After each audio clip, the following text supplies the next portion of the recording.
Bakit nga ba Zamboanga del Sur? Magdidiskubre tayo ngayon para tayong mga detective na magbubunyag ng nakaraan. Kasi isipin nyo ano kaya ang kinalaman ng mga makulay na bulaklak ng isang simpleng kawayan sa dagat at ng mga mananakop sa pangalang ito? At teka, bakit pa ba kinailangan hatiin ang isang napakalaking probinsya noon? Yan yung mga misteryong sasagutin natin. Pero bago tayo pumunta sa mismong pinagmulan ng pangalan, pamilyar ba kayo sa mga bansag sa lalawigang ito? Kilala ang Zamboanga del Sur bilang Land of Flowers at Southern Gateway to Resources. At alam nyo, hindi lang basta-basta inimbento ang mga titulong yan. Sumasalamin talaga ito sa grabe at hindi matatawarang ganda ng kalikasan nila at sa napakalaking papel ng probinsya sa pagpapalago ng ekonomiya ng buong rehiyon. Kumbaga, isa siyang malaking pintuan patungo sa kasaganaan. Kaya hindi na nakakapagtaka kung bakit napakaraming manlalakbay at mangangalakal ang dumayo rito noong sinaunang panahon. Ngayon, paano nga ba nabuo yung mismong salitang Zamboanga bago pa nadagdag ang Del Sur? Ayon sa mga eksperto at mga kwento ng mga nakatatanda, may tatlong pangunahing teorya. Hihimay natin ang bawat isa sa mga ito para makita natin kung paano nag-evolve ang wika at kultura ng mga tao pabalik mismo sa mga ugat nito. Okay, unang teorya, nakasentro ito sa salitang Sambuangan. Sa wikang Subanen at maging sa Malay, isa itong kagamitan sa pangingisda. Specifically, isa itong mahabang kawayan na ginagamit na pantulak sa mga vinta o maliliit na bangka kapag mababaw ang tubig. Dahil napakabisi na daungan ng lugar noon pa man, normal na tanawin lang yung mga nakatusok na kawayang ito sa dagat. Ang nakakatuwa rito, nung dumating ang mga Espanyol, hirap na hirap silang bigkasin ng salitang Sambuanga dahil nabubulol sila, unti-unti itong naging Sambuanga. Isipin nyo yon, isang simpleng kawayang pantulak ng bangka, naging pangalan ng isang buong rehiyon. Ang galing, di ba? Punta naman tayo sa pangalawang teorya, at ito yung salitang Jambangan. Salitang Malay ito na ang direktang ibig sabihin ay lugar ng mga bulaklak. Nakakamangha, tama?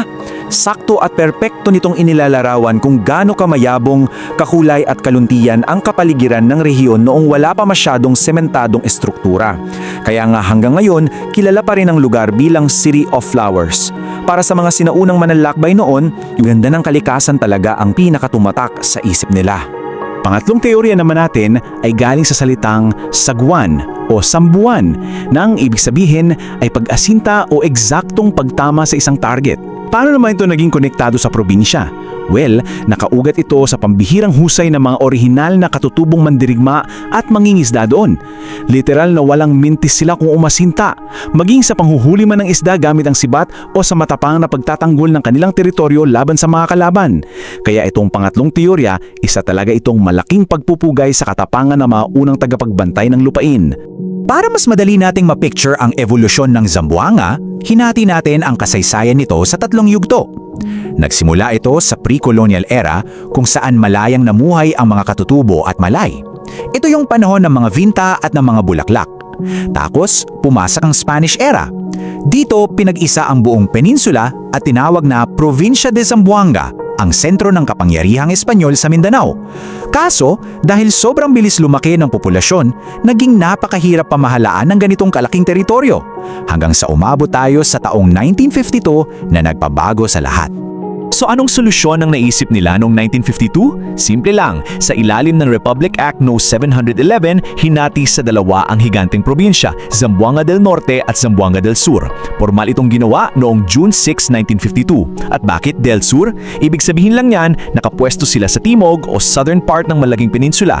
Pero wag ka, ang paghahating ito ay naging meat siya ng isang mas mayaman at mas progresibong kabanata para sa probinsya. Nang opisyal na maitatag ang Zamboanga del Sur, ginawang kabisera nito ang Pagadian City. At wow, napakabilis nitong naging isang melting pot ng iba't ibang kultura.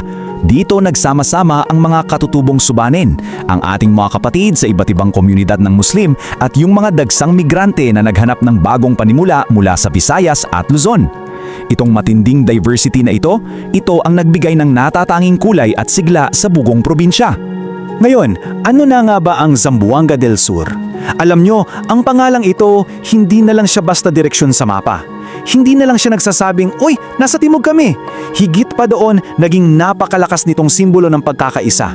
Mula sa matataas na bundok ng Malindang pababa sa napakagagandang baybayin ng Dumangilas Bay, makikita mo kung paano nagkakasundo ang napakaraming magkakaibang paniniwala. Ang bawat hibla ng makulay nilang kasaysayan ay talagang buhay na buhay at isinasabuhay ng kanilang komunidad araw-araw. Kaya naman may isang sikat na kasabihan doon na ganito: ang sambunggaan na dating pantulak lang ng bangka, ngayon ay zamboangan na nagtutulak sa pangarap ng bawat taga-sur. Ang ganda ng metapora, di ba? Isipin nyo, yung isang simpleng piraso ng kawayan na ginagamit lang pampush ng vinta noon ay siya na ngayong matibay na simbolo ng puwersang nagtutulak sa buong lalawigan patungo sa tagumpay. Isa itong napakagandang patunay kung paano sinusuportahan ng simpleng nakaraan ang mga matatayok na pangarap ng bawat tao ngayon sa Zamboanga del Sur.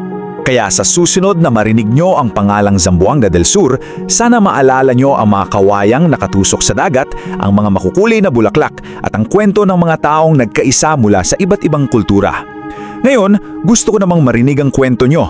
Ano ang paborito ninyong kwento o lugar sa sarili ninyong probinsya? Para sa lahat ng kaalamat natin dyan, lalo na sa mga taga Zamboanga del Sur, magingay naman kayo sa baba. Ibahagi nyo ang mga nakaka-inspire na kwento ng lugar nyo para mapag-usapan natin. Maraming salamat sa pagsama sa akin sa kwentuhang ito. Hanggang sa muli!